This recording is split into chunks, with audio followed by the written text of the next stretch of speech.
There's almost no better way to go about life than to identify meaningful problems to solve and then structure, create, and design organizations that then exist to solve that problem. The reason Mike and I got into this was because we wanted to build products. We wanted to solve meaningful problems with software, and we wanted to give other people the superpowers to be able to do the same.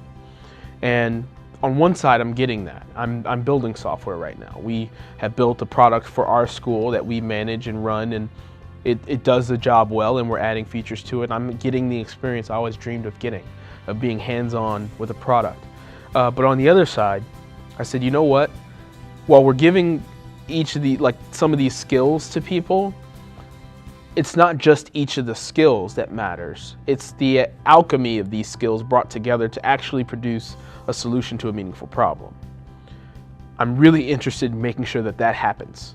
It happened a little bit, like some of our students end up starting companies, some build products. A lot of them end up wanting to either get jobs in the industry or go back to their old job with a new skill set, which is great.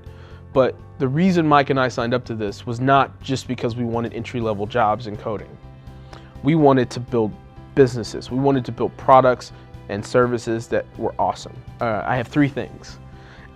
Trust yourself, decide quickly, and don't quit. Those are my 3, that's it. When I reflect on all of my experience, it boils down to those 3 points. And I can walk through them. So number 1, trust yourself. Relates strongly to number 2, deciding quickly. But sometimes there's, in every step when you're running a business and trying to build a company, you aren't sure whether you're making the right decision. You know, you aren't sure that how you're thinking about it is the right way to think about it.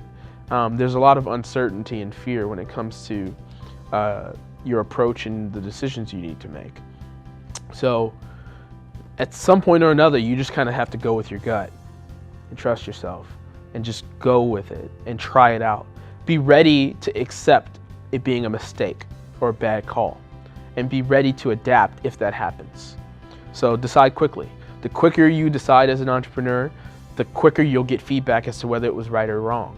And then you'll be able to adapt. If you take too long to analyze what decision is the right decision, then you're gonna get stuck. You're not gonna move as fast, and you're not gonna be successful. And then finally, don't quit. And this is the most important, I think, because with all of this, so many people out there want to start a business. So many people out there are trying to start businesses, but they're not finding customers, they lack the resources, there's whatever reason you can come up with why your idea didn't work. Now, it's easy to just kind of lay down, and if you try to do something and it doesn't work, you're like, all right, I wasn't meant for, me. I shouldn't be an entrepreneur, I should get a regular job, blah, blah, blah. I understand some people have families and other things they need to provide for, perhaps even like health issues and stuff like that. So I do understand to a certain degree, but I think far more people out there have the resources and means to try to pursue entrepreneurship. They just aren't empowered to do so yet, and they should be.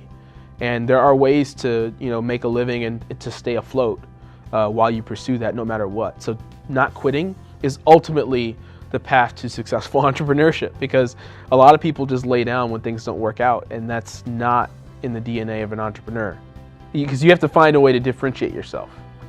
After you get to a point where while we were the first, and we're arguably one of the best, it's really hard to get through the noise now of all the schools that exist, and it's hard to discern the quality of all the different programs. The one, I guess, additional piece of advice I would give is make sure that whatever's core to your business, that's the priority. That's what's emphasized. That's what's taking first seat above anything else. And it's too easy for us to dance around the core thing we need to do all the other things. Oh, I'm going to set up an LLC. Oh, I'm going to do all this research and have all these these advertisements, or whatever it is you're trying to do around the idea, but you aren't actually creating the thing. Create the thing, because the sooner you do, you'll learn whether the thing is good or not. You can change it, you can create a new one, whatever. But if you aren't doing that, and you're doing a lot of guesswork around it, it wastes a lot of people's time, and particularly yours as an entrepreneur.